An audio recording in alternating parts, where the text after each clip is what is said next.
ஸ்ரீ காளிமாதா ஜோதிடம் உலக புகழ்பெற்ற ஜோதிடர் பண்டித் மகாராஜா. காதல், கல்யாணம், உத்தியோகம், வியாபாரம், கல்வி, குழந்தை பாக்கியம் மற்றும் மந்திர சூனிய பிரச்சனைகளுக்கு நிரந்தர தீர்வு. வணக்கம். இது தமிழ் விண்ணின் மதிய நேர பிரதான செய்திகள். செய்திகளோடு நான் லக்ஷனா யாதவன். முதலில் தலைப்புச் செய்திகள். சற்று முன்னர் சரண குணவர்த்தனவிற்கு கொழும்பு மேல் நீதிமன்றம் பிறப்பித்த அதிரடி உத்தரவு. மோசமடையும் சுரேஷ் செலவின் உடல்நிலை, கண்களை தானம் செய்ய சட்டத்தரணிகளுக்கு அவசர அழைப்பு. நெல்லுக்கான உத்தரவாத விலை வீழ்ச்சி. சுரேசலை விவகாரம், சிஐடியினருக்கு மனித உரிமைகள் ஆணைக்குழு அவசர அழைப்பு. யாழ்ப்பாண வைத்தியசாலை விடுத்துள்ள அவசர வேண்டுகோள். இசாராவின் சட்டவிரோத பண பரிவர்த்தனை மாஃபியா விசாரணையில் புதிய திருப்பங்கள். இலங்கை நோக்கி வரும் 2 எரிபொருள் கப்பல்கள். தொடர்பான விரிவான செய்திகள்.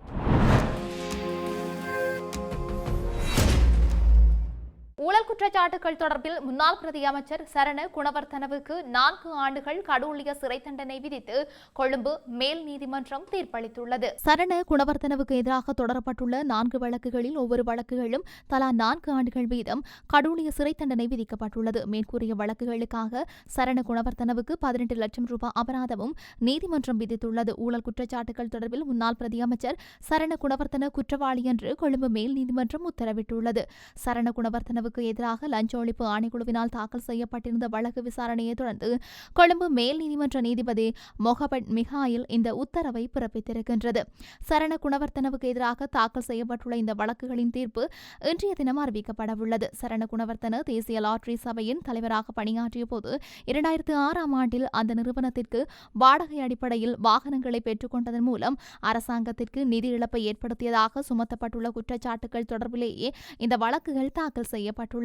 இந்த வழக்குகளின் தீர்ப்புகள் மே 26ஆம் தேதி அறிவிக்கப்பட இருந்த நிலையில் தீர்ப்புகள் தயாராகவில்லை என்று கொழும்பு மேல் நீதிமன்ற நீதிபதி முகமது மிஹால் நீதிமன்றத்திற்கு அறிவித்ததோடு 4 வழக்குகளின் தீர்ப்புகளும் ஜூன் 9ஆம் தேதியான இன்றைய தினத்துக்கு ஒத்திவைக்கப்பட்டன. கொழும்பு தேசிய வைத்தியசாலையில் அனுமதிக்கப்பட்டுள்ள போதிலும் தனது சாகும் வரையிலான உண்ணாவிரத போராட்டத்தில் மேஜர் ஜெனரல் சுரேஷ் செலே உறுதியாக உள்ளார் என்றும் இறுதி உயிலை எழுதுவதற்கு தனது கண்களை தானம் செய்வதற்கும் தயாராகியுள்ளார் என்று அவரது மனைவி மனோரிசாலை தெரிவித்துள்ளார். கொழும்பு தேசிய வைத்தியசாலையின் அவசர சிகிச்சை பிரிவில் அனுமதிக்கப்பட்டுள்ள தனது கணவரை நேற்று நேரில் சென்று பார்வையிட்ட பின்னர் ஊடகங்களுக்கு கருத்து வெளியிட்ட போதே அவர் இந்த தகவல்களை வெளியிட்டிருந்தார். ஒரு துளி தண்ணீர் கூட அருந்த மறுப்பதால் உடல்நிலை மிக மோசமடைந்துள்ளதோடு இறுதி உயிரை எழுதுவதற்கும் தனது கண்களை தானம் செய்வதற்கும் தயாராகியுள்ளார். என் கணவரை நான் வைத்தியசாலைக்கு சென்று பார்த்தேன். ஆனால் பாதுகாப்பு காரணங்களை கூறி அவரை நெருங்குவதற்கு எனக்கு அனுமதி வழங்கப்படவில்லை. தூரத்திலிருந்து பார்த்தபோது அவரது நிலைமை மிகவும் கவலைக்கிடமாகவே உள்ளது தெரிய வந்தது. கடந்த 2 நாட்களாக அவர் எதையும் சாப்பிடவில்லை, ஒரு துளி தண்ணீர் கூட அருந்தவில்லை. இதனால் அவரது உடல் கடுமையான நீரிழப்புக்கு உள்ளாகியுள்ளது. தற்போது அவரது 2 கைகளிலும் சேலனேற்றப்பட்டுள்ளதுடன் தீவிர மருத்துவ பரிசோதனைகளும் மேற்கொள்ளப்பட்டு வருகின்றன. இவ்வாறானதொரு நேர்மையான மனிதருக்கு இப்படியொரு நிலைமை ஏற்பட்டுள்ளதைக் கண்டு குடும்பத்தினராகிய நாம் மிகவும் மனவேதனை அடைகின்றோம்.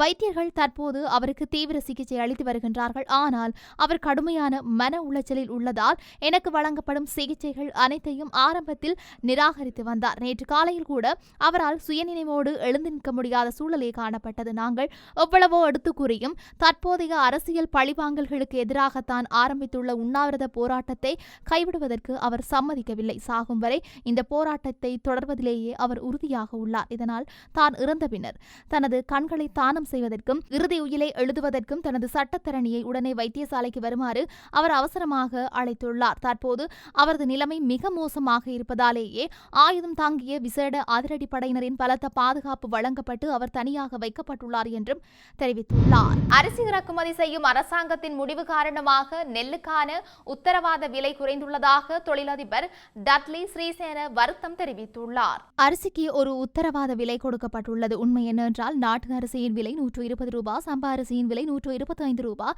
கீரிசம்பா அரிசியின் விலை 130 ரூபாய் என்று உத்தரவாத விலை நிர்ணயிக்கப்பட்டுள்ளது. இவ்வாறான உத்தரவாத விலையினால் கீரி சம்பாவிற்கு வருமானம் குறைவு. அதனால்தான் விவசாயிகள் பெரும்பாலும் கீரி சம்பா மற்றும் சம்பா சாகுபடியை கைவிடுகின்றார்கள். அதற்கு வழங்கப்படும் விலை போதுமானதாக இல்லாததால் நாட்டு அரிசி மட்டுமே சாகுபடி செய்யப்படுகின்றது. கிடைக்கும் வருமானம் சமமாக இல்லாத போது நாட்டு அரிசியின் விளைச்சல் மட்டுமே உயர்ந்து அதன் விலை அதாள பாதாளத்திற்கு சரிந்து விடுகின்றது. கீரி சம்பா அரிசிக்கு தட்டுப்பாடு இருப்பதால் அரிசி அதிகபட்ச விலைக்கு விற்கப்படுகின்றது. இது மற்றொரு செயல்முறை. இப்போது நம் நாட்டில் நாட்டிற்கு 1,57,000 தொன் அரிசி இறக்குமதி செய்யப்பட்டிருக்கிறது. ஆனால் அரிசி இறக்குமதி செய்யப்படாமல் இருந்திருந்தால் அந்த விவசாயிகளுக்கு அந்த விலையில் எந்த பிரச்சனையும் இருந்திருக்காது. 1 கிலோ 125 அல்லது 130 ரூபாய்க்கு விற்கப்பட்டிருக்கக்கூடிய அரிசி இப்போது 90 அல்லது 100 ரூபாயாக குறைந்துவிட்டது.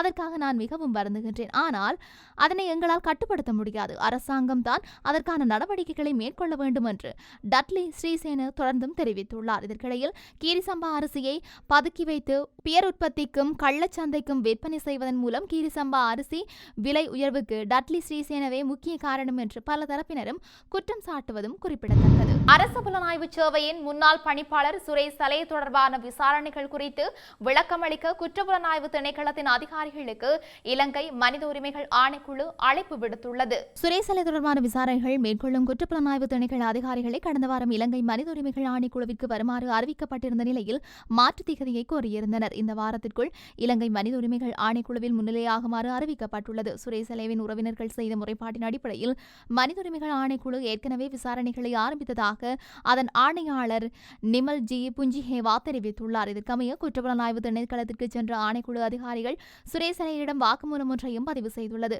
அவருடன் தடுத்து வைக்கப்பட்டிருந்த சிறைக்கூண்டுக்கு அருகில் இந்த ஏனைய சந்தேக நபர்களிடமிருந்து வாக்குமூலங்களை பதிவு செய்துள்ளனர். சுரேஷ் சலேவின் தற்போதைய நிலைமையை கண்காணிக்க நேற்று இலங்கை மனித உரிமைகள் ஆணைக்குழுவின் அதிகாரிகள் குழுவொன்று கொழும்பு தேசிய வைத்தியசாலைக்கு சென்றிருந்ததாகவும் தெரிவிக்கப்படுகின்றது. சுரேஷ் சலேவை விடுதலை செய்யுமாறு ஆர்ப்பாட்டம் அரசு புலனாய்வு சேவையின் முன்னாள் பணிப்பாளர் ஓய்வு பெற்ற மேஜர் ஜெனரல் சுரேஷ் சாலே ஈஸ்டர் தாக்குதல்கள் தொடர்பான குற்றச்சாட்டுகளின் பேரில் பிப்ரவரி 25 அன்று குற்றப்புலனாய்வு திணைக்களத்தால் கைது செய்யப்பட்டார். தடுப்பு காவல் உத்தரவின் பேரில் காவலில் வைக்கப்பட்டிருந்த நிலைமையில் தாம் மனிதாபிமானமற்ற முறையில் நடத்தப்படுவதற்கு எதிர்ப்பு தெரிவித்து குற்றப்புலனாய்வு திணைக்களத்திற்குள் உணவு தவிப்பில் ஈடுபட்டு வந்திருக்கின்றார். நேற்று முன்தினம் இரவு திடீரென ஏற்பட்ட உடல்நலக்குறைவு காரணமாக கொழும்பு தேசிய வைத்தியசாலையில் அனுமதிக்கப்பட்ட நிலையில் தற்போது அவர் சிகிச்சை பிரிவில் சிகிச்சை பெற்று வருகின்றார். பயங்கரவாத தடைச்சட்டத்தின் கீழ் கைது செய்யப்பட்டு தடுப்பு காவலில் வைக்கப்பட்டுள்ள சுரேஷ் சலேவை விடுதலை செய்யுமாறு நேற்று முதல் கொழும்பு கோட்டை தொடர்ந்து நிலையம் முன்பாக ஆர்ப்பாட்டம் ஒன்று முன்னெடுக்கப்பட்டு வருகின்றமை குறிப்பிடத்தக்கது. யாழ்ப்பாணம் போதனா வைத்தியசாலை இரத்த வங்கி பிரிவில் தற்போது மீண்டும் அனைத்து வகை குருதிகளுக்கும் தட்டுப்பாடு ஏற்பட்டுள்ளது. யாழ்ப்பாணம் போதனா வைத்தியசாலை இரத்த வங்கி பிரிவினர் இதனை தெரிவித்துள்ளனர். இந்த வாரம் 4 குருதிக்கொடை முகாம்கள் ரத்தாகியதால் குருதி சேகரிப்பு பாதிக்கப்பட்டுள்ளது. குருதி கொடையாளர்கள் யாழ்ப்பாணம் போதனா வைத்தியசாலை இரத்த வங்கியின் 12ஆம் இலக்க நுழைவாயிலூடாக தினமும் காலை 8 மணியிலிருந்து மாலை 4 மணி வரை வந்து குருதி கொடை வழங்கி உயிர்காக்கும் உன்னத பணிக்கு ஒத்துழைப்பு வழங்க வேண்டும் என்று யாழ்ப்பாணம் போதனா வைத்தியசாலை இரத்த வங்கி பிரிவினர் கோரிக்கை விடுத்துள்ளனர். கொழும்பு குற்றத்தடுப்பு பிரிவினர் நடத்திய விசாரணைகளில் இசாரா செவ்வந்தி மேற்கொண்ட சட்டவிரோத பணப்பரிமாற்றம் குறித்து தகவல்கள் வெளியாகியுள்ளன. இந்த குழுவில் அண்மையில் கைது செய்யப்பட்ட ஹம்பஹா ஒஸ்மனும் சம்பந்தப்பட்டிருப்பது விசாரணையில் வெளிப்படுத்தப்பட்டுள்ளது. கணேமுல சஞ்சீவ கொழும்பு புதுக்கடை நீதிமன்றத்தில் வைத்து படுகொலை செய்யப்பட்ட சம்பவத்தின் பிரதான சந்தேக நபர்களில் ஒருவரான இஷாரா செவ்வந்தி தற்போது கொழும்பு குற்றத்தடுப்பு பிரிவினரின் தடுப்பு காவலில் உள்ளார். ஹம்பஹா ஒஸ்மன் என்பவரும் தற்போது தடுப்பு காவலில் உள்ளதோடு அவர்களிடம் தொடர் விசாரணைகள் முன்னெடுக்கப்பட்டு வருகின்றன. இதன்படி போதைப்பொருள் கடத்தல் மூலம் ஹெகல்பத்ர பத்மே பெற்ற பல கோடி ரூபாய் சட்டவிரோத பணத்தை ஹம்பஹா ஒஸ்மன் என்பவரின் ஊடாக சட்டபூர்வமான பணமாக மாற்றப்பட்டுள்ளதாக விசாரணைகளில் கண்டறியப்பட்டுள்ளது. இதற்கு பிரதான முகவராக தடுப்பு காவலில் உள்ள இசாரா செவ்வந்தி செயற்பட்டுள்ளார். ஹெகல்பத்ர பத்மே தனது பாரிய போதைப்பொருள் கடத்தல் வலையமைப்பின் மூலம் பெற்ற பல கோடி ரூபாய் பணத்தை சில நாட்களுக்கு ஒருமுறை ஒஸ்மனிடம் ஒப்படைக்கும் பணியை இஷாரா செவ்வந்தியே மேற்கொண்டு வந்துள்ளார். இவ்வாறு கிடைக்கும் சட்டவிரோத பணத்தை ஒஸ்மன் தனது வியாபாரங்களில் முதலீடு செய்துள்ளார். அதன் மூலம் அவற்றை சட்டபூர்வமான பணமாக மாற்றியுள்ளமையும் கண்டறியப்பட்டுள்ளது.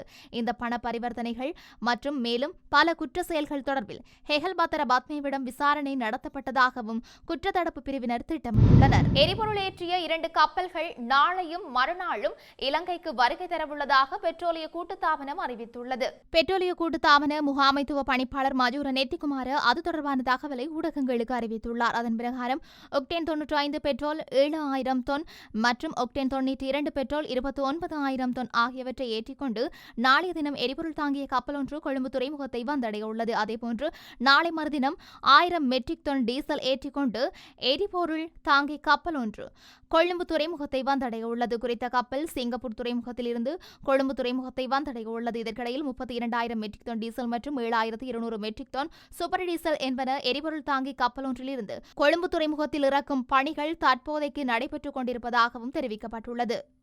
செய்திகளின் நிறைவாக மீண்டும் தலைப்புச் செய்திகள். சற்று முன்னர் சரண குணவர்த்தனவிற்கு கொழும்பு மேல் நீதிமன்றம் பிறப்பித்த அதிரடி உத்தரவு. மோசமடையும் சுரேஷ் செலவின் உடல்நிலை கண்களை தானம் செய்ய சட்டத்தரணிகளுக்கு அவசர அழைப்பு. நெல்லுக்கான உத்தரவாத விலை வீழ்ச்சி. சுரேஷ் செலை விவகாரம் சிஐடியினருக்கு மனித உரிமைகள் ஆணைக்குழு அவசர அழைப்பு. யாழ்ப்பாண வைத்தியசாலை விடுத்துள்ள அவசர வேண்டுகோள். இசாராவின் சட்டவிரோத பண பரிவர்த்தனை மாஃபியா விசாரணையில் புதிய திருப்பங்கள்.